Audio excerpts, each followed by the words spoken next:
A história de Édipo Rei. Olá, eu sou a Jennifer e hoje vou contar para vocês a história de Édipo Rei. A nossa história começa em Tebas, quando a rainha Jocasta e o rei Laio ainda estavam à espera de Édipo.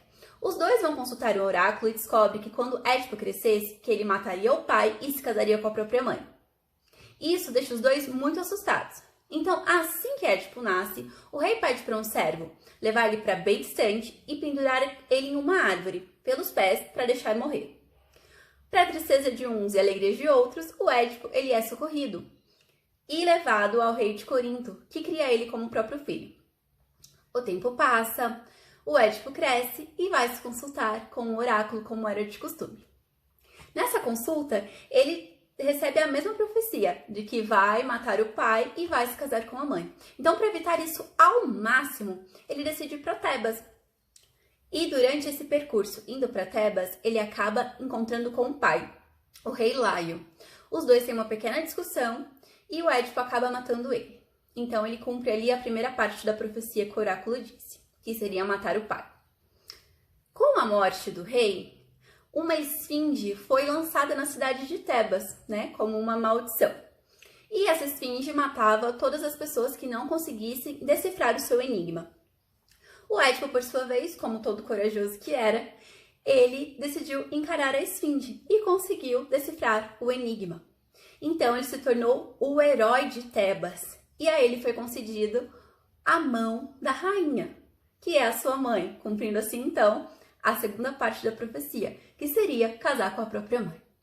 Os deuses, por sua vez, ficaram muito irados, porque o Édipo tentava de todo jeito fugir do destino dele. Então, o que eles fazem? Eles lançam uma praga sobre Tebas. O rei Édipo fica muito assustado com tudo aquilo e vai consultar o oráculo mais uma vez. O oráculo diz para ele que a praga só vai cessar e acabar quando for morto o assassino do rei Laio. Então, ele fica com aquilo na cabeça dele, fica procurando, ele fica lá querendo saber quem foi para poder resolver. Terésias, ou Tiresias, não sei muito bem dizer o nome, não sei como ficou. Ele era o vidente da cidade e ele falava para Édipo parar de ficar procurando. Mas o Édipo continuava insistindo. Então ele acabou revelando para o Édipo que ele era o assassino. O Édipo, por sua vez, ele não acreditou e não acreditava nos dons dele. Então ele acabou revelando para toda a cidade, contou toda essa historinha que eu contei para vocês mais ou menos.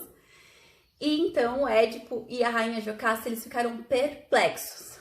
A rainha, por sua vez, ela acabou se matando, porque ela teve um filho com o próprio filho. E o rei Édipo furou os 2 olhos e saiu da cidade, para que a praga cessasse. A fuga do destino impossível. Durante a nossa conversa em grupo, notamos que um dos principais temas debatidos na obra de Édipo é a condicionalidade do destino, ou seja, a impossibilidade de fuga daquilo que já foi definido pelos deuses. Esse é um tema muito utilizado em programas de TV e séries que passam a moral de que, quando tentamos mudar nosso destino, é que ele realmente acaba acontecendo. Exemplos disso são as séries Dark e As Visões da Raven, nos quais o personagem principal acaba por descobrir um destino terrível e muda toda a sua vida para que isso não aconteça. Sendo que é justamente esse motivo que alinha as peças do jogo para que o final planejado ocorra. A obsessão pelo destino pré-definido pelos deuses torna possível os autores trágicos enriquecerem suas obras com textos enigmáticos, que podem levar nações à glória ou ao desespero, seja isso explorado pelos dramaturgos propositalmente ou não. A falha na comunicação leva à morte. Outro tópico que gostaríamos de trazer para o debate é o fato de que algo tão simples e ao mesmo tempo tão complexo como a comunicação pode ser essencial para o desfecho de uma história. Por exemplo, se desde o começo o pai biológico de Édipo tivesse se informado e esperado o tempo certo para tomar uma providência sobre essa profecia, talvez nada do que estava premeditado a acontecer tivesse se realizado. Assim como no caso de Édipo e sua esposa, no caso, sua mãe. Se antes de se casarem tivessem conversado minimamente sobre seus passados e a vida um do outro, naquele momento teriam descoberto tudo. mas ignoraram, se casaram e viveram a vida normalmente. Ela, casada com um rei mais jovem, e ele com as mordomias de um rei perfeito. Sendo que, em 15 anos, nunca notaram qualquer similaridade dele com o pai, ou qual teria sido o motivo da morte de Laio. A religião e o pecado de matar parentes. Outro elemento que é possível destacar durante a trama é como algumas regras culturais se estabelecem e criam uma intertextualidade. Nos referimos aqui à questão do tabu de matar parentes de sangue.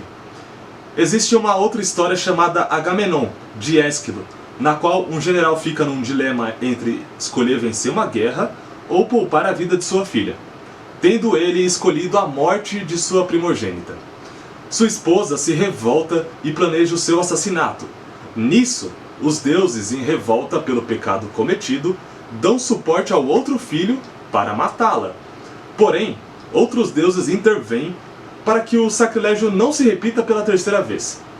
Em resumo, o marido foi punido antes dos deuses se meterem. A mãe quase foi morta por matar o marido, e o filho quase foi punido por tentar matar a mãe. Um elemento que poucos notam na história de Édipo é que a própria esfinge que chega a Tebas é uma consequência direta da morte do antigo rei Laio, pelo próprio filho Édipo. Porém, como este derrotou a aberração e anos se passaram sem uma punição pelo sacrilégio, os deuses enviam uma praga juntamente da explicação do oráculo, para que o criminoso não fique mais impune.